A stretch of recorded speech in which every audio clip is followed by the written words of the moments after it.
They gave me a 5-year prison sentence. I arrogantly turned down some offers. They said, and you just have to call yourself a drug offender. I'm like, I'm not signing something that says I'm a drug offender. You know, I use cannabis and I don't believe that's a drug offense. So you were with your baby daughter and you got the call that you lost and you're looking at 5 years. What was your first reaction? It's about not giving up and just fighting for whatever you really want. The evolution of cannabis is pretty intense. You know, brickweed coming from Mexico, and we were steaming it up and selling eighths to our buddies. Do you have any input for these young bucks who can't do school and they might not know how to become an entrepreneur, but they feel it in their blood? Like, where do you think people like that should start when they think about what kind of business to open? I have a very deep passion and love for the cannabis plant. Watching what cannabis did for the community was, other than it being illegal and that part of it hurting the community when people got in trouble for it, the plant was just amazing for the community. What did you see as far as the benefit? The benefit of it allowing people who have troubled minds or troubled backgrounds, finding something to escape with that was, not damaging their family and themselves. Probably one of the reasons you went into entrepreneurship as well, right? For sure. I figured out, whether it was, selling single cigarettes or cannabis or books or, ended up selling Kirby vacuums later in life. Like, sales was my... Yeah. So you started hustling pretty young. Young, really young, yeah. What was the first hustle that you remember? Stealing my aunt's cigarettes and selling her cigarettes was like kind of the first, and then cannabis came really around that same period of time. Okay. Before, like, you were in your teens? No, I'm talking 11, 12. Oh, okay. Selling weed at 11 and 12. That's great. Career path started early. Yeah, it was, The trouble I really got into was in my 20s when I, was doing the cannabis stuff. I moved to Alaska, sold Kirby vacuums door to door. That was my kind of college. That was my real school, was, finding a business that I could, go knock doors and sell product to and make money that was legitimate and, understand the business side of the P&Ls and the, what cost of a vacuum was and all that stuff. That was my real kind of college. And then I came back to California, pushed really hard into the cannabis side and then, got in trouble. So what happened? Can you say? Yeah. I was dating a girl who I broke up with, and she knew a lot about what I was doing, and there was a lot of cannabis involved, multiple grows, and moving cannabis, around for medical reasons. But there was more, and so she ended up dating on purpose, I believe, a Placer County sheriff, and he had just got promoted to the drug enforcement side of Placer County Sheriff, and so he says, I have this cool little window to get put my name on the wall with this guy with all this information. And so they spent, I think, if I remember right, a year and a half following me and sitting next to me in restaurants and listening to me and recording me and just doing the whole investigation thing, which I didn't know obviously until I'm being prosecuted for this stuff, and I get to read through all of the. So you had no idea that they were. No, I mean, I had some ideas because, the stories go long and long and long and deep. But I had some, where they pulled me over and they searched my entire vehicle up and down sideways with dogs and everything else, and so there was like, all right, they're not just doing that to do that. So there's indication that there's something happening. But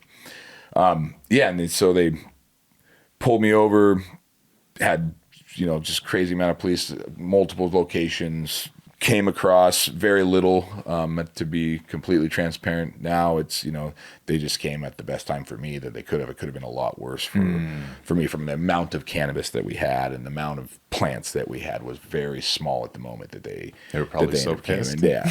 I mean, there was still over 100 plants, and at that time, Placer County was very, conservative, still our conservative county. And, and then, I thought at the time, arrogantly, I had cannabis medical recommendations, and I was trying to run it through that Proposition 215, and I was like, I'll fight it. I'm fine.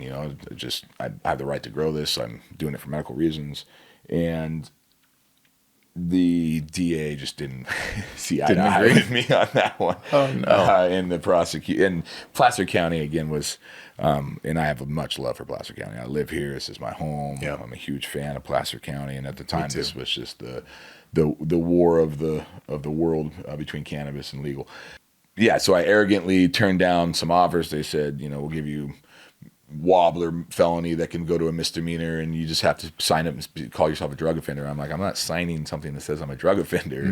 I'm a, you know, I use cannabis, and I don't believe that's a drug offense. What were the charges at that time? Felony cultivation and felony transportation of cannabis. And so said, no, I'm going to fight it, and thinking they were going to drop it or do something different with it. And that happened, you know, for over a course. So again, this is out of my memory, 6 to 9 months, maybe 12 months, kind of in that realm. And finally, they're like, no, we're going to go to jury trial. And I was like, wow. I'll go to jury trial then. I went through literally jury trial, picking the jurors, going through the jury trial, being on stand, my mom on stand, you know, a bunch of different people just going through this process of being charged with felonies in a jury trial, and then lost. Oh no! the day the jury was coming out of and said they were, you know, they'd whatever it's called, they figured out what they were going to do, was the day my first daughter was born, and the judge allowed me not to be at the, you know, when the jury comes out, to be with my daughter being born. So my daughter was born, and about 30 minutes later, I got the call that says I was found guilty of the felony. So that was monumentous. You know, I didn't know what kind of sentence I was going to get. Came back and they gave me a 5-year prison sentence for that, and then allowed me to stay my sentencing while I appealed it, because I went to appeal. The judge was a nice guy. He liked me, I could tell, and I liked him, but his hands were tied. Yeah. At 24 with a brand new daughter, and my money wasn't right, and I thought the world was coming to an end. That's how that feels in the early 20s. 5 years, that's 20%. I mean, that's a lot of your life to look at. Absolutely. What was that? So you were with your baby daughter and you got the call that you lost, and you're looking at 5 years. What was your first reaction? It ended up being the most powerful thing that could have happened to me. I would have been continue to do cannabis and probably, you know, other things that weren't really stacking, you know, for my life, both family and for monetary, and it wasn't, you know, it wasn't sustainable, and it was flashy, and it was just fast, and it was cash, and you can't really own things, and I had to put my kids in jeopardy at the time, at least for that stuff. And then when I was in jail, I turned myself in, thought I was doing the full prison sentence, and I had applied for a drug rehabilitation program. I think it was called Prop 36, and don't quote me on it, but I believe that's what it was. And it was anybody who had not been, you know, charged with any violent felonies, and you didn't have a gun, and you hadn't sold to children. It was for people who basically had drug problems. And so I turned myself in, thought I was going, and I got approved for it like 14 days into transferring. And they kept me for much longer because, you know, but I got approved for it, knew I was getting out. So I served, you know, less than 6 months. Got out. I was on that Prop 36. I'm P testing twice a week. They're monitoring where you're at, where you're going. And, you know, I really didn't know what to do as far as making money. I'd started some hydro business a little bit just because I was buying supplies for my grow. Equipment and stuff. Exactly. So you couldn't do anything with cannabis now. Well, no, Prop 36. that I did. That's what really, from a moment of, oh shit, I'm going to prison, I can't do cannabis, this is my whole life, to the aha moment. I'm like, I know everybody who grows. This is my network, and I can sell them the supplies and stay on this side of the law.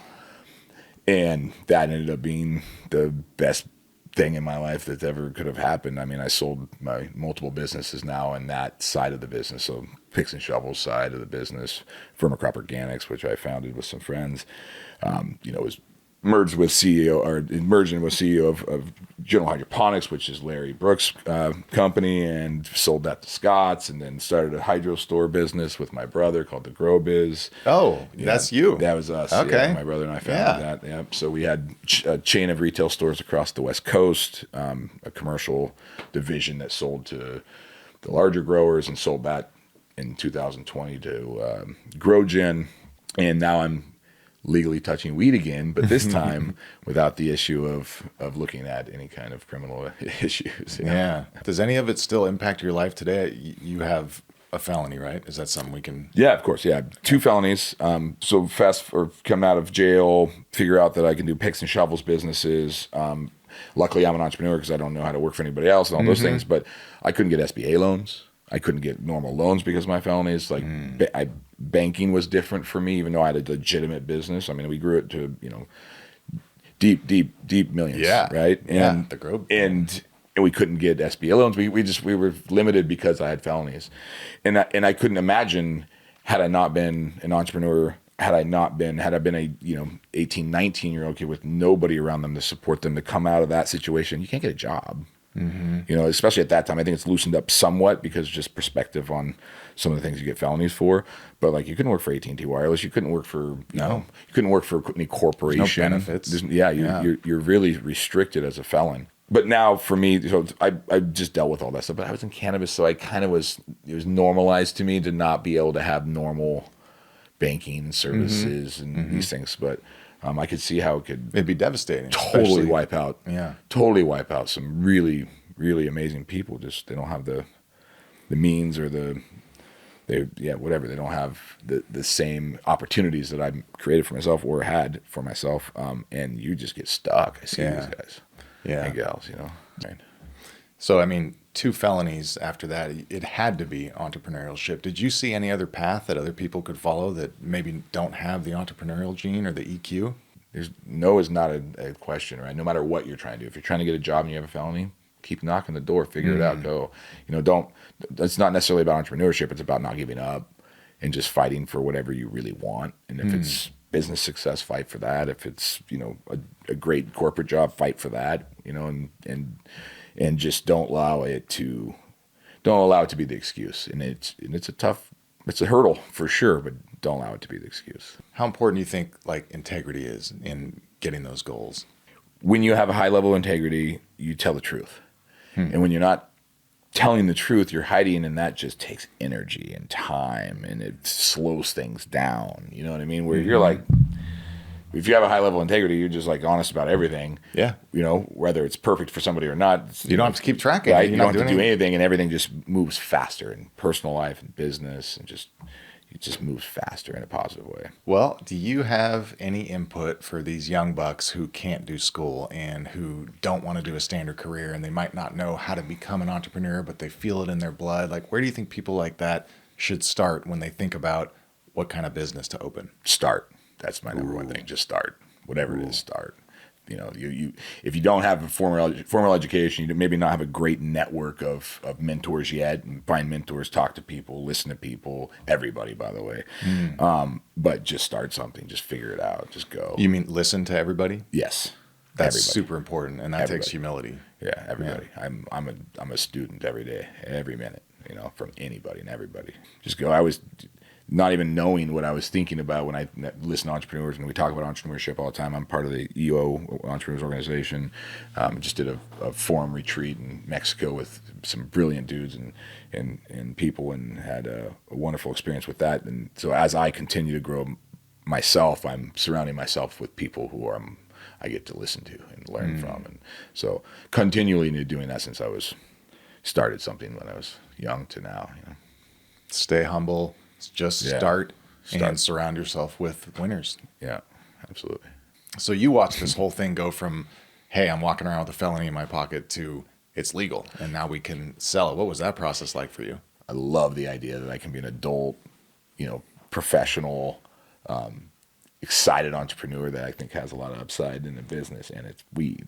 Yeah, dude, it's cannabis. That still blows me away. Kids these days don't understand. Like, to get weed back then, first of all, $50 for a crappy eighth, and you're literally committing like a felony. Yeah. Adults, forget the kids. Adults were committing felonies trying to smoke a joint on their back deck. You know what I mean? So from that to this is nuts for sure. The evolution of cannabis is pretty intense. It's pretty crazy. From brickweed coming from Mexico, and we were steaming it up and selling eighths to our buddies and exchanging cannabis for a steaming it up.